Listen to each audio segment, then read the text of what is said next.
give a warm welcome to past District Governor, accredited speaker, and distinguished Toastmaster, Wayne Choate.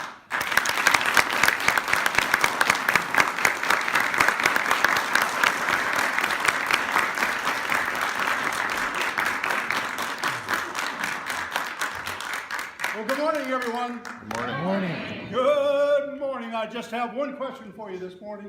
Just one question to get things started. But I'm going to need your help. I'm going to need a show of hands in response to my question. Will you help me out? Yes. Now, it's kind of an off-the-wall question, but it sets the table for my message. And I'll explain why I asked this question in a few minutes. Here's the question. How many of you, by a show of hands, recognize the name Whitney Houston? Anybody here? Wow, do you know Whitney? Who was Whitney Houston? Anybody? Singer. She was a singer.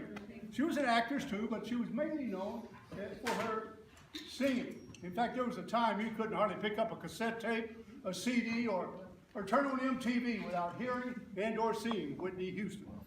Now, I mentioned Whitney here today only because I was listening to my radio just the other day. And of course, Vaughn, it was the oldies station. I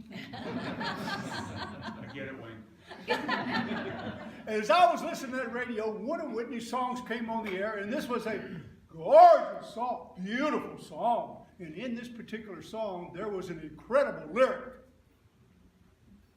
Starting to see a little fear build up in all your eyes. And I want all of you to relax. We're going to have a good time here today. We're going to have fun. I'm not going to sing.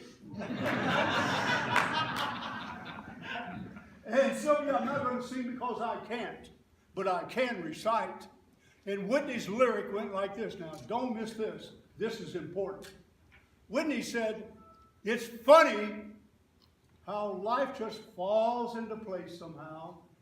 It's funny how life just falls into place somehow."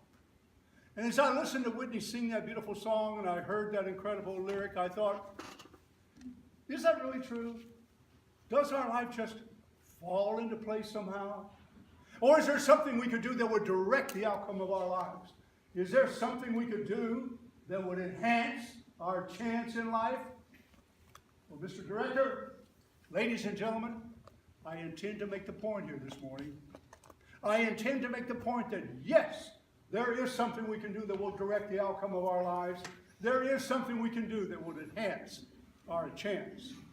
And for those of you who are here today and you'd like to accomplish more, do more, be more, for those of you who'd like to cut yourself a larger slice of life in 2016 and the years beyond, for those of you who would really like to succeed, can I invite you to come a little closer?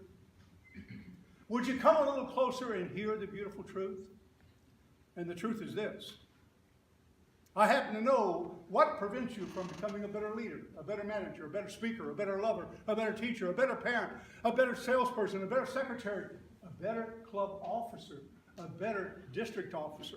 I know what prevents each one of you in this room from maximizing your human effectiveness and enhancing your chance in life. And Michael, would you like to know what that is?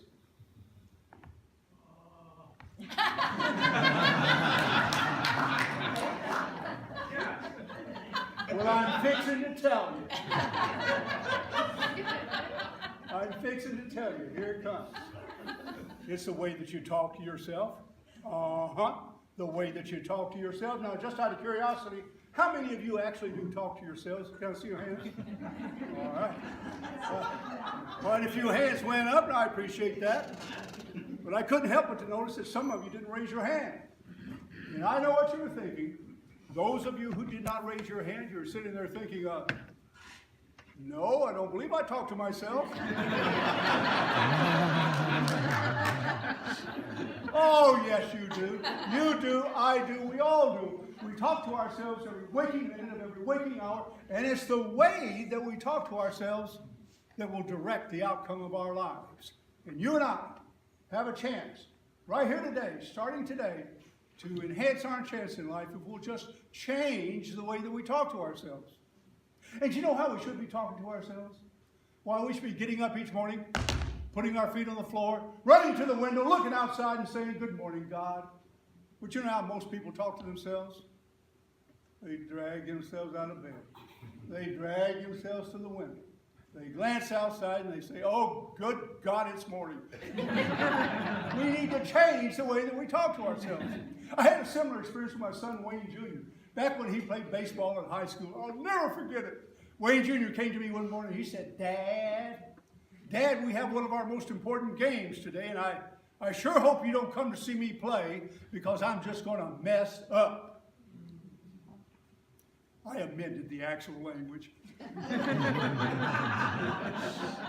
what my foul-mouthed teenage son meant when he was going to mess up. Now, would any of you venture a guess as to what happened that day in that game for Wayne Jr.? Messed up. Can't you see the way that we talk to ourselves that will direct the outcome of our lives? And you and I have a chance to enhance our chance in this life if we'll just change the way that we talk to ourselves. And you know, maybe we should talk to ourselves the way that Dave Yoho does. Dave Yoho. Thor, I am not making that name up. Dave Yoho was a keynote speaker at one of our Toastmasters International conventions a few short years ago. Dynamite speaker, excellent speaker.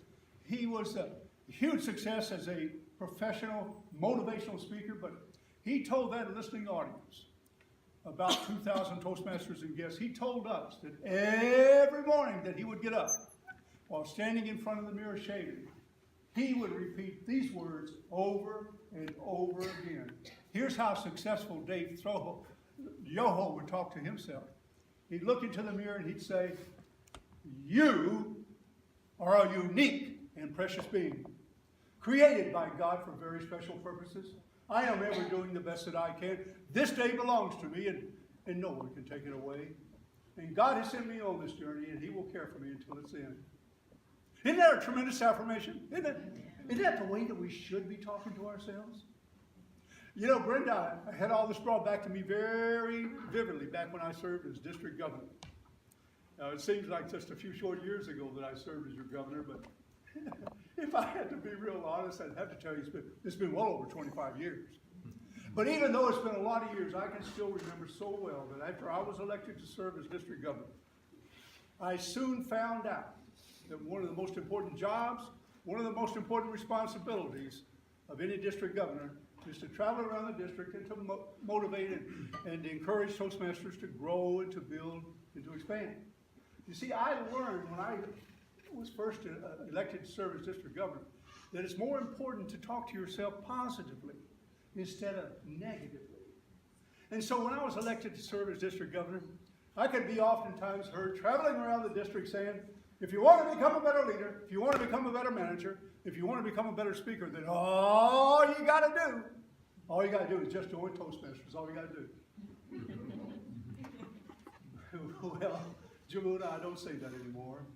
Let me tell you what I say now, and please don't jump on me. Let me explain. I now say that just joining Toastmasters will not make you a better leader, a better manager, a better speaker. And the reason why I say that now is, when I served as your governor, I gave a speech to a group of Toastmasters and non-Toastmasters alike. And during the course of delivering this speech, I was doing what I would automatically do, and that is, I was extolling the virtues of Toastmasters. I was telling that listening audience that they could become all that they want in the area of communication and leadership development. They could become all they want just by joining this great organization. And after I had delivered that speech, I had this Toastmaster come over to me. The biggest Toastmaster I've ever seen. I don't know how tall he was, 6'8", 6'9". He might have been 7 foot tall. I just knew that if he were to grow another inch, he'd fork. This was a tall Toastmaster, and he came lumbering over to me with his uhs and his ahs, and totally devoid of any eye contact, and terrible grammar. He walked up to me and he said, "Is you the district governor?" I said, "You bet I am." He said, "You don't look like a district governor." I said, "Well, I've been sick." Well, he's 7 foot tall, John. What would you have said to him, right? He said, "Well, I listened to your speech and I kind of enjoyed it, but I don't believe a word of it." Now there's an evaluation of your speech that will open up your science. I said, that's very interesting. Tell me more. He said, well, I've been a member of Toastmasters now for over 6 years, and it hasn't helped me. And believe me, he didn't have to tell me that. I said, you tell me you've been in this great organization for over 6 years. Would you mind if I ask you just a few questions? Just a few? He said, not at all. I said, as a member of Toastmasters for over 6 years, have you attained your DTM, your Distinguished Toastmaster, the highest level of distinction in Toastmasters? Have you attained your DTM? He said, well, no. He says, as a matter of fact, though, I can still remember way back in the early years, when I first joined, I remembered I attended a district conference. And there were a lot of distinguished Toastmasters there. You can always tell them they wear a little special little badge. He said, and I attended that conference, and I looked around the room at all of those distinguished Toastmasters. And I just said to myself, I'm never going to be able to reach that highest level of distinction. I'm never going to be able to be a DTM, a Distinguished Toastmaster. I just told myself I can't achieve it. Can't you see it's the way that we talk to ourselves that will direct the outcome of our lives? And you and I have a chance, starting right here today, we have a chance to enhance our chance in this life if we'll just change the way that we talk to ourselves. I said to that Toastmaster, I said, now how often does your club meet? He said, well, my club meets every Thursday morning. I said, that's very interesting. How often do you attend your weekly Thursday meeting? He said, oh, I can't attend every Thursday. I said, how often do you attend your weekly Thursday meeting? On the average, he said, I guess I attend my club meeting probably once a month. Well, I said, if you're attending only once a month, how often are you the featured speaker, the prepared speaker on the program? He said, oh, I can't give a speech every time I go. I said, how often do you give a speech in your club?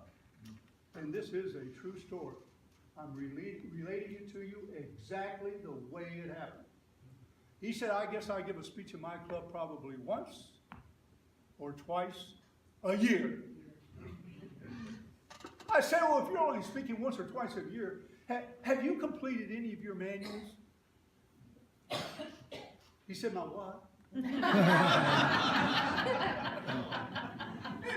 I said, yeah, your manual. You remember when you first joined Toastmasters, you gave your icebreaker? He said, oh, yes. I remember giving that icebreaker, and that was the most disastrous experience that I've ever had. After I gave that icebreaker, me and my beads of sweat and my knocky knees, we staggered around the room, and I sat down in my chair, and I looked around the table at all the other members of that club, and I just said to myself, I'm never going to be as good a speaker as the rest of the members of this club. So I just gave up using that manual. I don't even know where it is. Isn't that too bad? Isn't it too bad that that Toastmaster hasn't learned what I hope everyone in this room has learned? And that is that life is competition. But here in Toastmasters, aren't we really competing with ourselves, aren't we? Don't we compete with ourselves each week to be a little bit better this week than we were last week? And to be a little bit better next week than we were this week? Isn't that what competition is all about? It is too bad that Toastmaster hadn't figured that out. I finally asked that Toastmaster, I said, as a member of your club for over 6 years, have you given anything back to your club by serving as a club officer? Have you served as a club officer in your club? He said, oh, no. He said, oh, no. I told him early on I didn't have the leadership gene. Don't elect me to be a club officer. He said, I told him I just wasn't a born leader. I said, wait just a minute. I'm sure you read the paper. And the paper I read where mothers give birth to little boys and mothers give birth to little girls. But I never read where mothers ever given birth to a leader. Never read. Never read. Never read where mothers ever given birth to a speaker. But now I do read where speakers and leaders die. And that must mean that somewhere between birth and death, there must be some place an individual can go. There must be something an individual can do in order to become a speaker and a leader.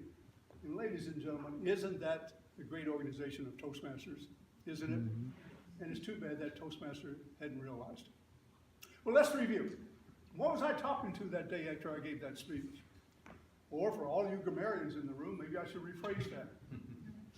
To whom was I speaking to? I was speaking to a 7-foot-tall Toastmaster.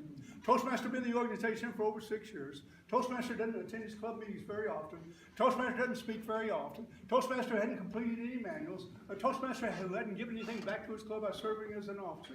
A Toastmaster who talked to himself very negatively, and he shot the man who did. No, you can't come back 2 weeks, 2 months, 2 years, or a lifetime later and say, Toastmasters hasn't helped me, or my life hasn't fallen into place somehow, unless you've done the things that you were supposed to. And what prevented that Toastmaster from doing the things that he was supposed to? Wasn't it the way that he was talking to himself? Don't you know it's what we program into this little computer that can make all the difference in the world? And I'm sure most of you know that the human mind is the fastest working, coolest running, most compact and efficient computer mechanism ever produced in large quantities by unskilled labor. And it's what we program into this computer that can make all the difference in the world. You know, maybe I can drive home my poem, maybe I can bring my message around the mountain in rhyme if I can remember the words to this poem. It goes like this. You can be a Toastmaster winner, be you a veteran or a beginner. Well, that is, if you think you can, you can. If you think you can, you can. Why, you could raise a C up to an A. You can make the great athletic play. Or you could get in the school play, if you think you can. Oh, and it's not the talent or your gift at birth. It's not your bank book that'll determine your worth. It's not in the color or the texture of your skin. It's the way that you talk to yourself that'll help you win. Yes, you can profit through inflation. You can redirect a market or a nation if you think you can. Oh, and it doesn't matter if you've lost before. It's never over until the final gun. Is there one? So, ladies and gentlemen, hold on to your dream and believe it. Go out and work. Attend every club meeting that you possibly can. Speak every chance that you get. Complete those manuals. Serve as a club officer. Gladly serve as a club officer, and you will achieve it. Well, that is, if you think you can, you can. If you think you can, you can. Now, wait just a minute.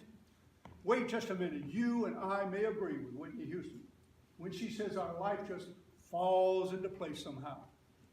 But whether it falls into place or whether we direct the outcome, I hope that I've been able to make the point here today that can depend a lot on whether we decide to enhance our chance. Have I made that point? Yes. Have I? Yes. Yep. Oh, you've been a great audience. I hate to leave you, I really do. I hate to leave you. You always hate to leave a good audience. But I'm just one of the hired hands, and besides, I've developed throat trouble. Well, not really, but Anthony told me if I talk longer than 20 minutes, he was going to cut my throat.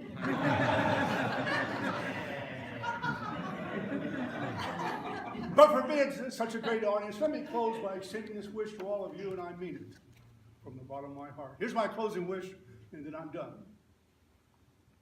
May you always be blessed with the gift of dissatisfaction and divine discontent.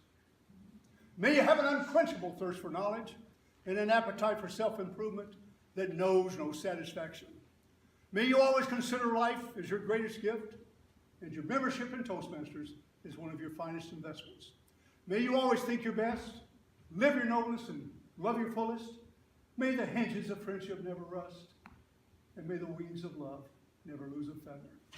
And finally, until you and I come together again, it's my prayer that you would take this message and apply it to you, your career, your life, your family, your Toastmaster, and your speaking and development. And then the next time you and I come together, it's my sincere prayer that you would walk up to me, look me in the eye, and say, Wayne, I've accomplished more, I've achieved more, I've done more. I've cut myself a larger slice of life, and I've done it because I have enhanced my chance. God bless you all, and thank you for listening to me.